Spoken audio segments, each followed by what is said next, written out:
Hello, everyone. Thank you for joining us for our first edition of the Social Bites Health and Wellness segment. We have on the line Dr. Scott Walker of Family Wellness Chiropractic Center. Dr. Walker, how's it going? Going great. How you doing? We're doing good.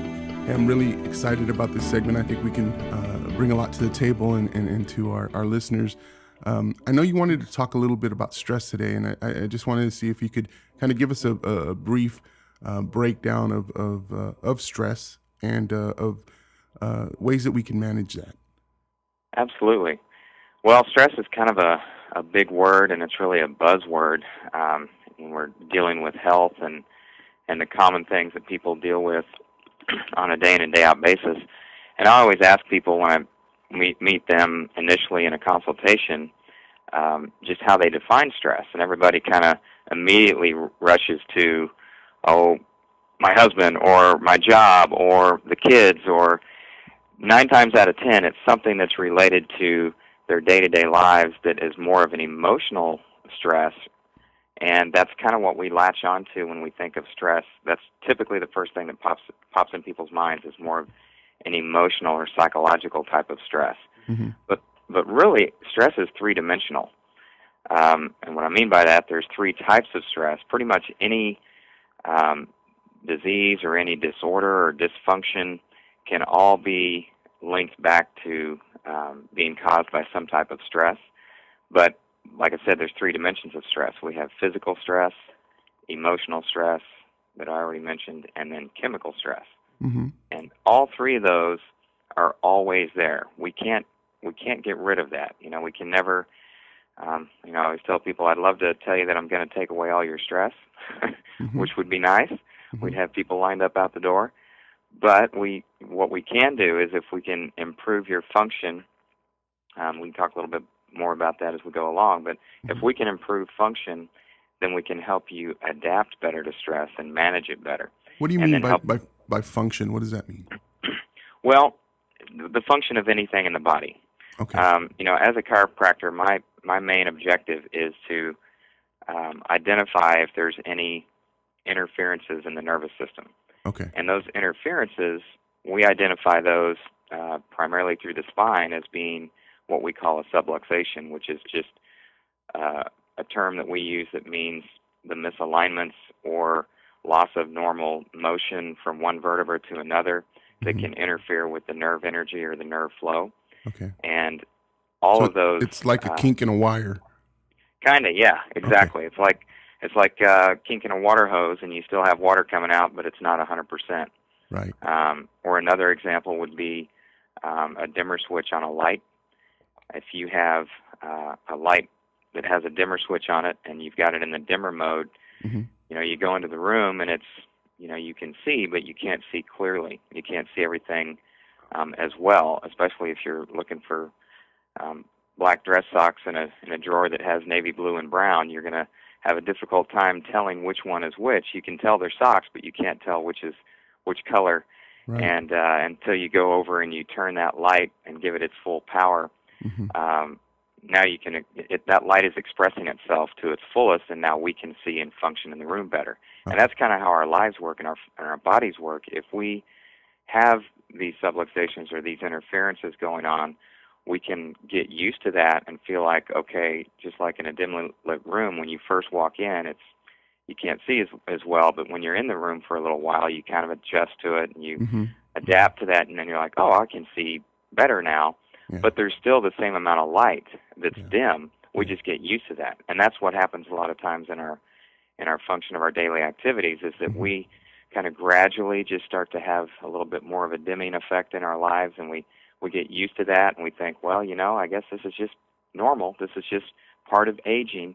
Yeah. And when we are able to remove some of those interferences, then the body starts to function at a better level. So when I say function, it's really every aspect of human potential, whether it's, every cell in the body is continually regenerating and trying to replace itself. There's only one organ system that doesn't replace itself out of everything in the body, and that's the nervous system. Mm. So that's why it's so important that we continue to keep it healthy and keep that communication open, because, like I said before, with the stress of life, in those three dimensions of physical, chemical, and emotional stress, Mm-hmm. they're always there. They're always going to be upon us, and recognizing that they're there can help you sometimes minimize some of the things. But Okay. really, it's about improving the effects of how you respond to the stress, and how your body reacts to the stress. Now, And what are some of the things that happen physiologically to us when we're under stress? well, there's a lot of things. I'll just kind of touch on a few of them. But Uh-huh. basically, when we're under, are you familiar with the fight or flight mechanism? Right. You Yes. you remember Mm-hmm. hearing that in science, Mm-hmm. in Mm-hmm. high school probably. Well, when we go into a fight or flight um, response, that Mm-hmm. basically, God put that in us to be able to respond to an emergency. Mm-hmm. So, let's say you're, coming out of a movie theater and the lights in the parking lot aren't on, and you're going to get in your car, and somebody kind of jumps out behind another car and says, "Give me all your money." Right. Well, you're immediately going to go into a fight or flight stress response, because your body's preparing you to do one of two things. It's preparing you to fight, to defend yourself, Mm-hmm. or to run, to flight, to get the heck out of there. And your body doesn't care what you do. It's Mm-hmm. going to prepare you for one of those two things physiologically. And a lot of things that occur, primarily you're going to have the adrenal glands. We're all probably familiar with, that rush of adrenaline. Yes. Well, adrenaline is just one of the stress hormones that's released when we're under stress. And we also have cortisol and noradrenaline, which is uh, similar to adrenaline, but does almost opposite effects. Mm-hmm. But what happens primarily when we have the negative things, the negative effects of this stress response, is primarily the cortisol. Mm-hmm. Are you familiar with cortisol? Vaguely, not. I mean, I've heard the term, and but Yeah, I'm it's not real a lot of familiar with people have heard of it because it's it. it's being mentioned, and I think I've even seen some commercials here lately where they're talking about it. So it's really Mm-hmm. starting to get more well known to where people are understanding or at least hearing about it. But Mm-hmm. cortisol, um, along with adrenaline and noradrenaline, are released from the adrenal glands when we're under that stress response. But Mm-hmm. increased cortisol causes us to have increased fat storage. You can't really burn that belly fat, which Mm-hmm. everybody wants to get rid of. Mm-hmm. But when we're under high emotional stress, primarily, we're continually releasing cortisol. Cortisol will also mess up your sleep patterns.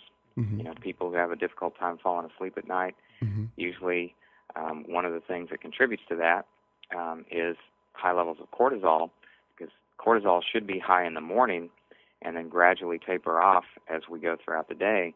But what happens is if you're under a lot of stress and you continually are firing the adrenals to release that cortisol, then you're Mm-hmm. having high levels at the wrong time. You're laying in Mm-hmm. bed and you just can't sleep. Okay. So that's one thing that cortisol does.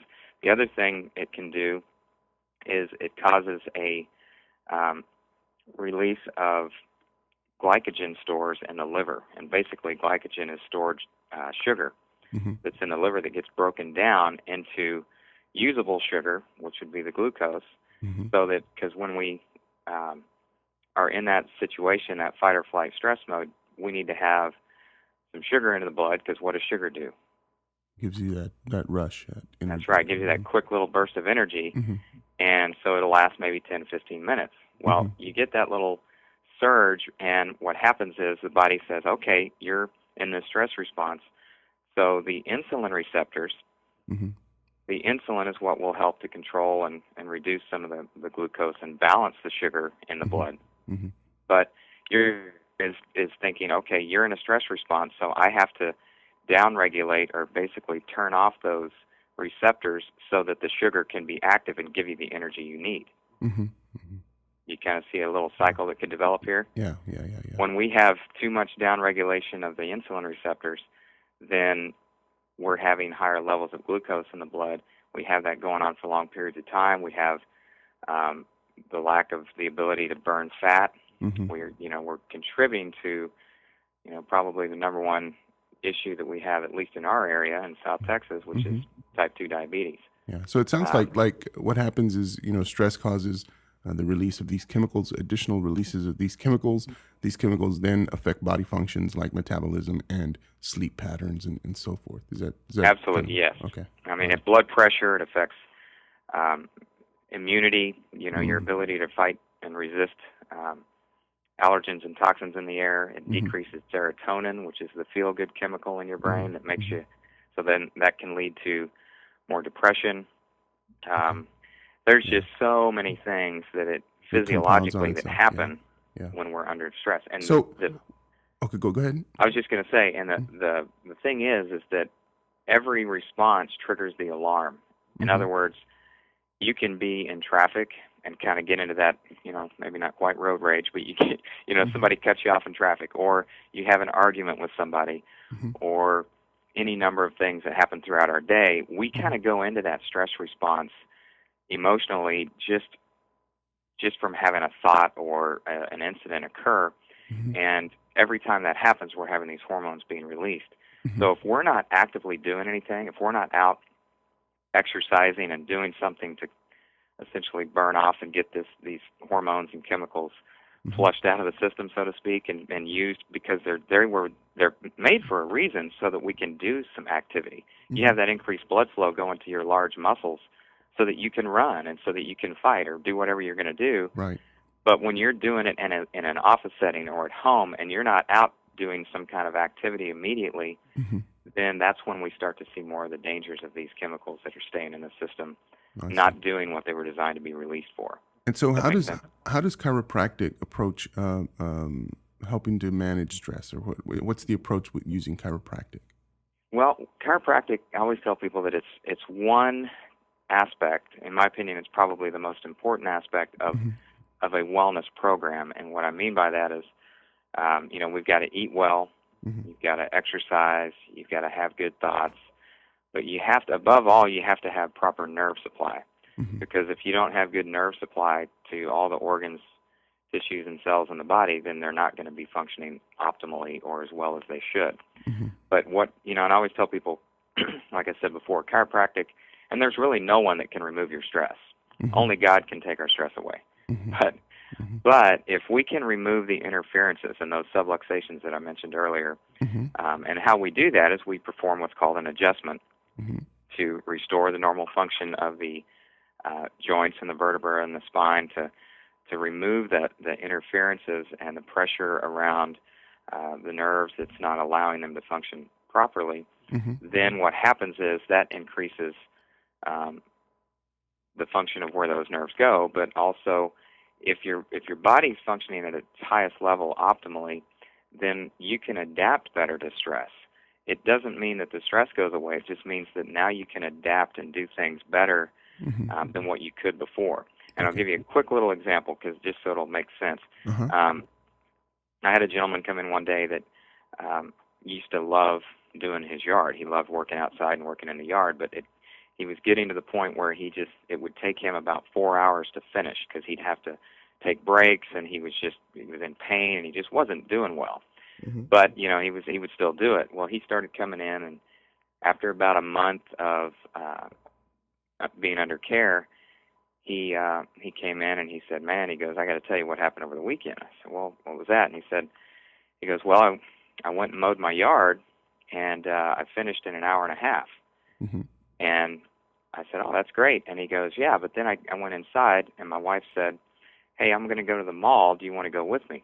And he said, normally I wouldn't have even thought that. He's like, 'Yeah, absolutely. Let me shower and I'll go with you.'" So he said he's at the mall, and they're walking around, and it hit him. He's walking around, and he said he literally had to sit down on a bench in the mall, and it just hit him. He thought, you know what? A month ago and prior to that, there was no way I could have. I was, first of all, he'd still be doing the yard, because it would have taken him 4 hours. But he was able to do that and then still go out and do other things, and that's quality of life. That's being able to do the things you want to do. And maybe he didn't really want to go to the mall, but he went with his wife. So, but the point is, the same stress of doing the yard, that stress didn't change. The yard work's still the same, but his function improved to where he adapted better to that same stress, and now he can do things that he couldn't before at a higher level, and and do even more than what he was able to do before. Now, So, did he do anything with his diet and look at, were there other aspects contributing to that well, extra in energy he was in having? that short time, he probably hadn't started changing a lot of that. But Mm-hmm. Mm-hmm. and that's the thing too. When I meet with people, and you got to kind of meet people where they're at. Mm-hmm. People have to want to. A lot of times they have to get to feeling better first before Uh-huh. they'll even try to exercise. Because a lot of people Yeah. can't exercise because it hurts them, or because Yeah. they're so uncomfortable, or they just don't feel well. So Mm-hmm. if we can get you feeling and functioning better, then you can increase your activity levels. Right. But absolutely, the diet, Right. changing that nutritionally, Mm-hmm. is going to be huge in allowing somebody to get to that next step as well. Yeah. Yeah, that's really interesting. The reason I brought that up is because I noticed in myself over the past 6 weeks or so, I've been on a trying to get myself under a weight loss and weight management system, and I've changed my diet, and I noticed that eating the right foods gave me the energy to want to exercise. Yep. After it was cutting out grains from my diet, cutting out Hmm. breads and so forth. I noticed within probably 2.5, 3 weeks that normally by 9 o'clock, I'd be dead to the world. I'm ready to retire and just, get into bed, maybe read a little bit and go to sleep. Right. And I noticed that, at 9 o'clock, I was still, raring to go. I can, get on the elliptical. I can do some exercise. I felt that extra energy that I didn't have when I wasn't eating right. And, Yeah. so I think a big part of if you want to get moving and you want to get those energy levels is really watch what you're putting in, because it really does make a difference. Oh, absolutely. Yeah. I Yeah, mean, we've heard the term garbage in, garbage out. yeah, You've got to be able to get. The body will do what it's supposed to do as long as it has what it needs, and yeah, that includes nerve supply and nutrition. yeah, And if we're putting the wrong kind of foods in, the wrong kind of fuel, just like if you put diesel fuel in a regular gas yeah, tank, the yeah, engine is not going to work, and yeah, vice versa. So yeah, it needs to have that right amount of fuel. So if we put the wrong fuel in, and primarily the other that goes right into the third type of stress, which is mm-hmm, chemical, mm-hmm, because chemical stress is primarily our diet. It's processed foods, mm-hmm, it's mm-hmm, smoking, it's alcohol, it's drugs, it's medications, it's mm-hmm. anything that the body isn't naturally designed to ingest To is process. Mm-hmm. creates a chemical stress. Oh, And so all three of those types of stress, the physical, the emotional, and chemical stress, yeah, all contribute to our health. And the chemical side of it is a huge factor because, quite frankly, that's actually the one that we have the most control over. yeah, We can't always control emotionally the things in our lives that are going around us. We can control how we react to it, mm-hmm, but it still happens, because I hear people all the time that say, "Oh, I can handle stress; it doesn't bother me." Well, I promise you, you may not show it, and you might mentally be able to try to change that, but physiologically, that alarm's being triggered, and those same hormones are being released. You just figured out a way to kind of control it in your mind, but the reality is you're still having some of that going on. So, um, the chemical side of stress is one that we can control more than the other two because we can decide what we put in our body. We just yeah, don't always make the right choices. yeah, yeah. So true. Dr. Walker, can you let the folks know how can we get a hold of you? How can we get some more information on your practice? Absolutely. My office number is here in Corpus Christi. We are located at 5315 Everhart, suite number 5. It's right near the intersection of Corona and Everhart. Our phone number is 361-994-0052. And the other way, too, would be to go to our website, which is chirocareforlife.com. That's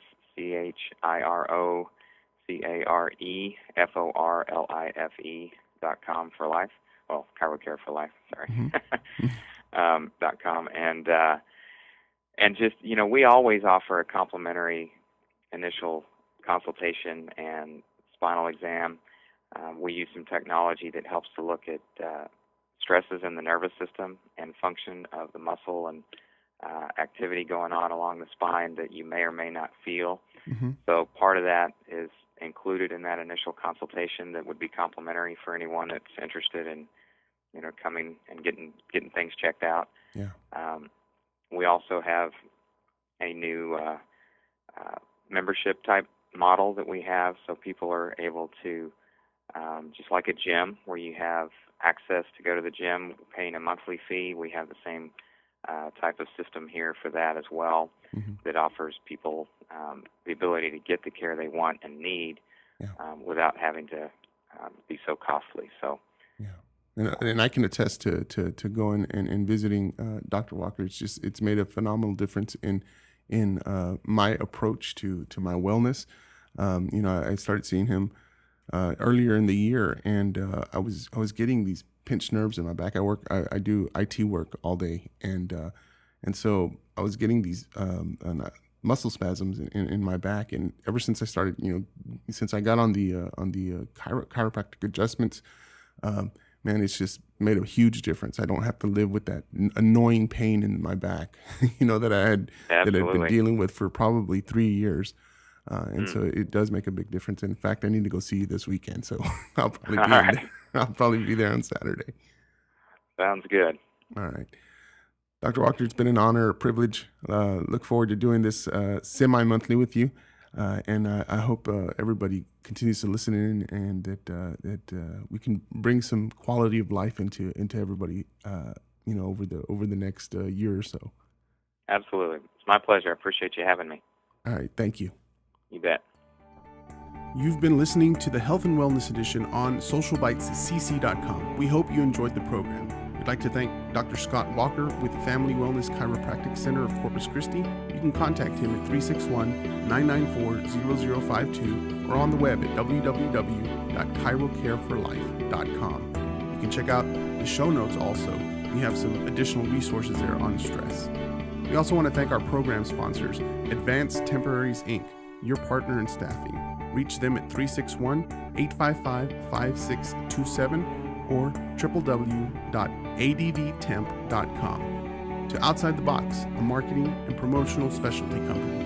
If you need to get your name, your logo, your information out, get a hold of Kathy and Jeff at OTB. I promise they'll take care of you. You can find them at www.otbforyou.com or call 361-906-0216. And a special thanks to our associate producers, Imagine Support Services, training, advocacy, and support for your loved one with special needs. Call them at 361-851-0311 or visit them on the web at imaginesupports.com. Again, that's 361-851-0311 or on the web at www.imaginesupports.com. And that's Imagine without the letter I. Again, thank you for checking us out.